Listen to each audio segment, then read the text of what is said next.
इस वीडियो में हम अव्यय के बारे में पढ़ेंगे। अव्यय किसे कहते हैं? अव्यय एक तो अविकारी शब्द होते हैं, इनमें कोई विकार नहीं होता। इसकी परिभाषा देख लेते हैं। अव्यय किसे कहते हैं? ऐसे शब्द जिनमें लिंग, वचन, पुरुष, कारक आदि के कारण कोई विकार नहीं आता है, अव्यय कहलाते हैं। इनका मूल रूप कभी नहीं बदलता है, जैसे आज, कब, किंतु, परंतु, जब, तब और अतः, इसलिए, ये सब अव्यय के उदाहरण हैं। अव्यय के कितने भेद हैं? अव्यय के 4 भेद हैं। क्रिया विशेषण, संबंध बोधक, समुच्चय बोधक और विस्मयादि बोधक अव्यय। क्रिया विशेषण, जो शब्द क्रिया की विशेषता बताते हैं उन्हें क्रिया विशेषण कहते हैं, जैसे यहाँ, वहाँ, आज, कल, हर बार आदि। संबंध बोधक है, जो शब्द संज्ञा का संबंध वाक्य के दूसरे शब्दों से दिखाते हैं उन्हें संबंध बोधक अव्यय कहते हैं, जैसे वह दिन भर काम करता है। भर क्या है? संबंध बोधक अव्यय। मनुष्य पानी के बिना जीवित नहीं रह सकता, ये बिना क्या है? संबंध बोधक अव्यय है। समुच्चय बोधक अव्यय, जो वाक्यों को आपस में जोड़ने वाले शब्द, दो वाक्यों को आपस में जोड़ने वाले शब्द समुच्चय बोधक अव्यय कहे जाते हैं, जैसे और, एवं, तथा, या, व, ताकि, जो, सो आदि।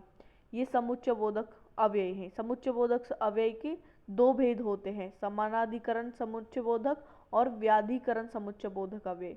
इसका उदाहरण है सूरज निकला और पक्षी बोलने लगे। ये कौन सा अव्यय है? समुच्चय बोधक, क्योंकि ये 2 वाक्यों को आपस में जोड़ रहा है। विस्मयादि बोधक अव्यय, जिन अव्ययों से हर्ष, शोक, घृणा, आश्चर्य आदि का भाव प्रदर्शित होता है उन्हें विस्मयादि बोधक अव्यय कहते हैं, जैसे हाय, छी, वाह, अरे, हाँ, ठीक, ठीक ठीक आदि। ये सब विस्मयादि बोधक अव्यय के उदाहरण हैं। निपात भी अव्ययी है, लेकिन ये मूल रूप से अव्यय नहीं है।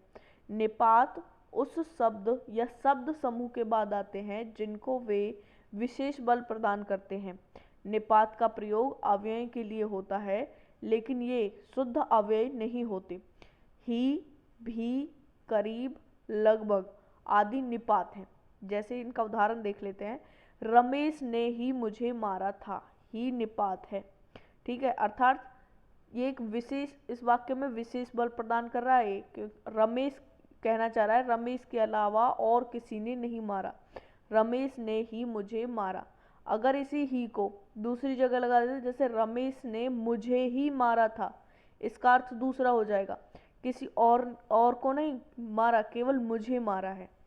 ही से कितना वाक्य में बदलाव आ गया, जैसे रमेश ने ही मुझे मारा था, अर्थात रमेश के अलावा और किसी ने नहीं मारा।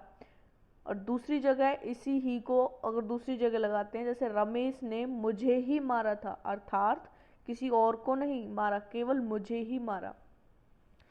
निपात वाक्यों में नया अथवा गहन भाव प्रकट करने में महत्वपूर्ण भूमिका निभाते हैं।